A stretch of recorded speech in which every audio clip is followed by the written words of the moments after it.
Assalamualaikum warahmatullahi wabarakatuh. Alhamdulillahi rabbil alamin. Wa sallallahu ala sayyidina Muhammadin wa ala alihi an-nabiyyit tahirin wa sahabatihi ajma'in.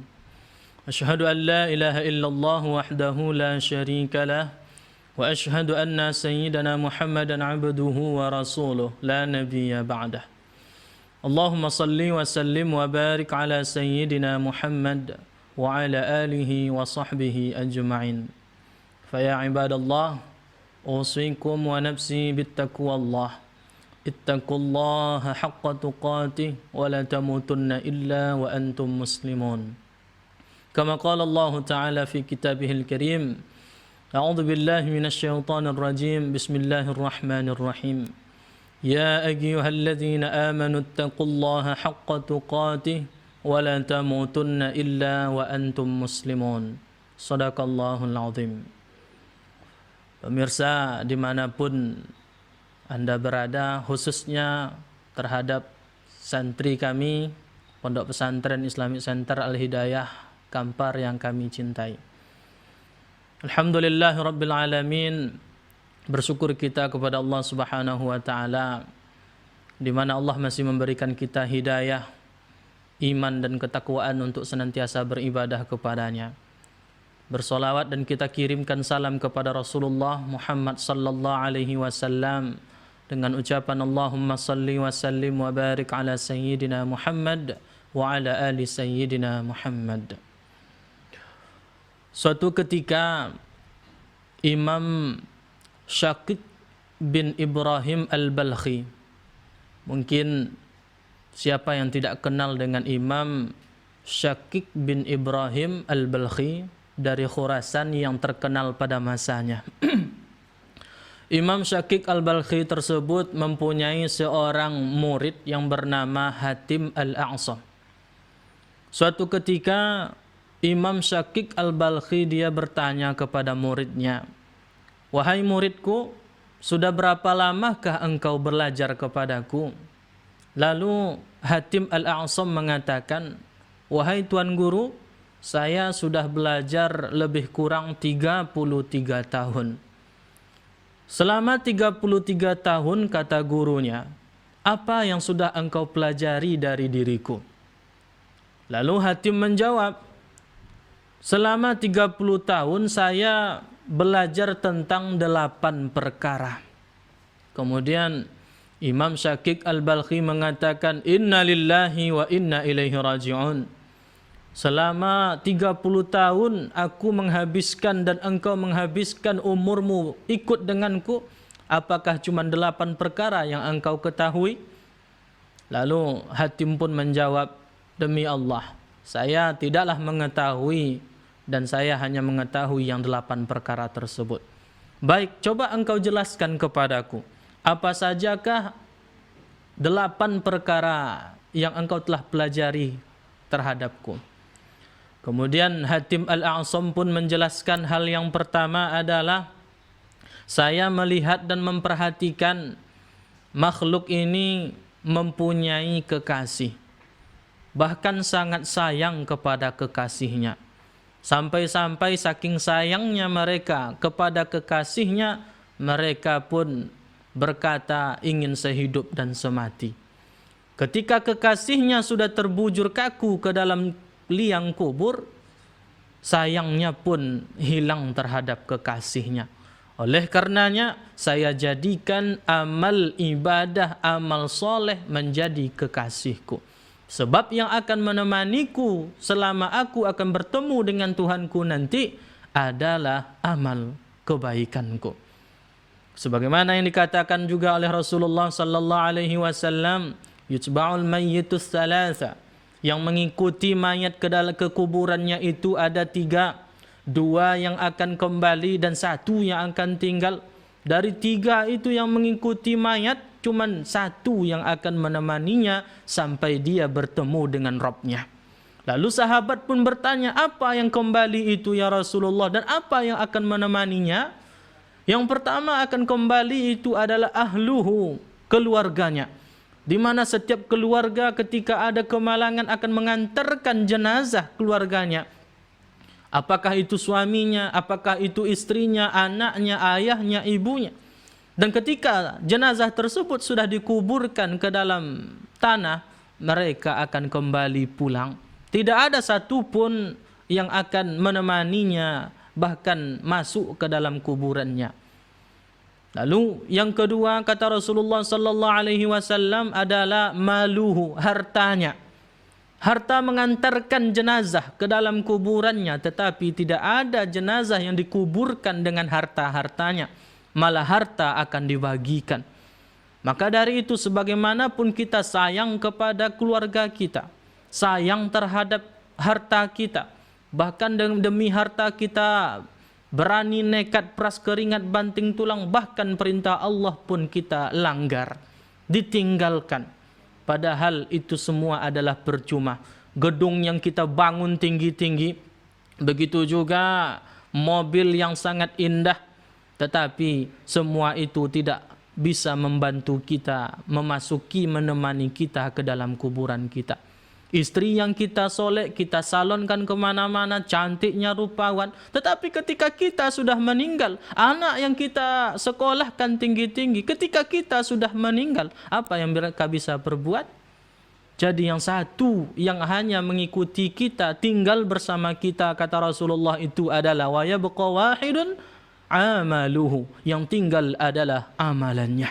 Amal yang kita kerjakan selama umur yang diberikan oleh Allah di dunia Allah yang kita singgahi ini.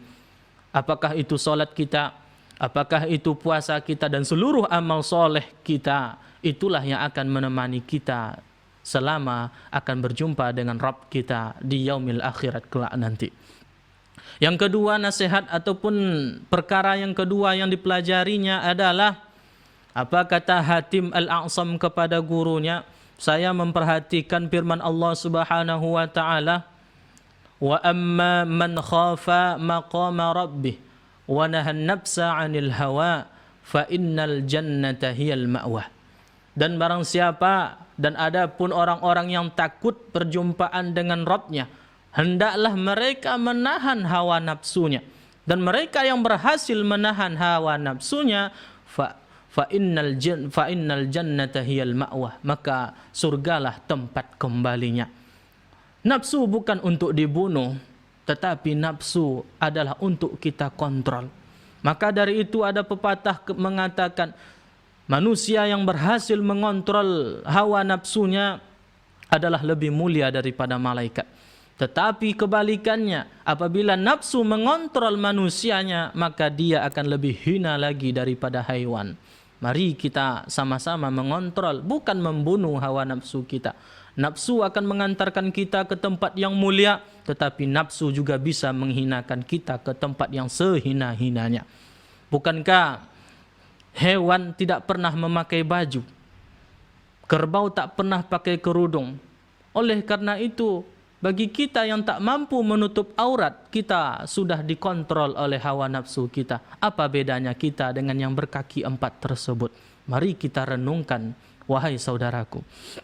Yang ketiga, adapun perkara yang ketiga yang disampaikan oleh Hatim kepada gurunya, saya melihat, saya memperhatikan manusia memiliki sesuatu yang sangat berharga dari dirinya.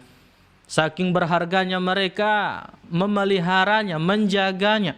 Padahal saya ingat firman Allah Subhanahu wa taala mengatakan, wa ma indakum yanfad wa ma indallahi baq, dan adapun dari sisimu akan binasa dan di sisi Allah pasti akan kekal. Oleh karena itu, apapun yang dititipkan kepada Allah Subhanahu wa taala, itulah yang akan menjadi bekal abadi untuk menyelamatkan kita daripada siksa nerakanya Allah Subhanahu wa ta'ala. Pemirsa dimanapun Anda berada, santri kami yang kami cintai. Yang keempat, adapun kata Hatim Al-A'sam kepada gurunya, saya melihat manusia membanggakan pangkat jabatannya, membanggakan hartanya, membanggakan keturunannya. Tetapi Allah Subhanahu wa taala mengatakan di dalam Al-Qur'an, "Inna akramakum 'indallahi atqakum."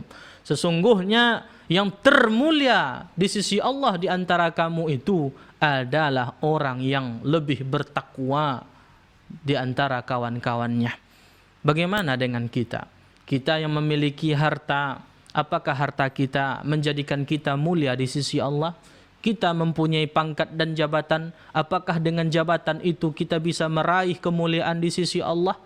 Kita mempunyai keturunan membanggakan nasab kita, apakah dengan nasab kita itu bisa memuliakan kita di sisi Allah Subhanahu wa taala? Dan dengan jalan takwa itulah membuat hidup kita, membuat diri kita menjadi mulia di sisi Allah Subhanahu wa taala. Yang kelima, Hatim Al-A'sam menjelaskan, saya memperhatikan manusia ini banyak yang mengumpat, banyak yang mencela mencaci saudaranya. Padahal pokok inti dari utama yang saya perhatikan di antara mereka itu hanyalah sifat iri ataupun sifat dengki daripada diri mereka masing-masing. Padahal apa yang telah ditetapkan kepada mereka dan apa yang telah ditetapkan oleh Allah kepada kita itu adalah hal yang sama. Allah sudah menjamin harta kita, Allah sudah menjamin hidup kita, Allah sudah menjamin seluruh apa yang telah diciptakan olehnya untuk kita selama kita masih hidup di dunianya Allah Subhanahu wa taala ini. Kemudian yang ketujuh, yang keenam, Hatim Al-A'sam mengatakan, saya memperhatikan manusia ini banyak yang membuat kerusakan, bermusuh-musuhan, bahkan sanggup mereka berperang antar satu dengan lainnya. Padahal Allah mengatakan, "Innasyaitan lakum aduwwum mubin." Sesungguhnya musuh yang nyata itu bagi kita adalah syaitan. Musuh yang seharusnya kita musuhkan, musuh yang seharusnya kita perangi adalah syaitan yang selalu membisikkan keburukan, keingkaran daripada diri kita. Itu yang harusnya kita musuhi, bukan saudara kita, apalagi kita yang seagama dan seakidah.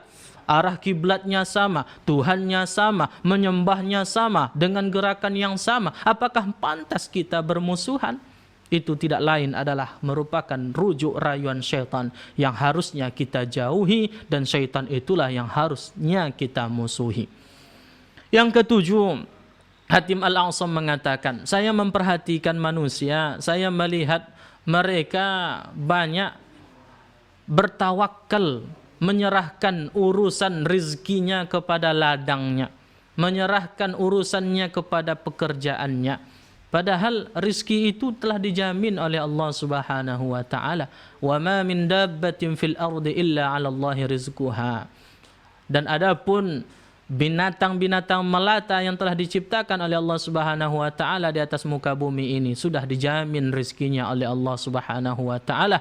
Oleh karena itu, mari kita mencari rizki yang berkah, halal lagi baik di jalannya Allah Subhanahu wa taala.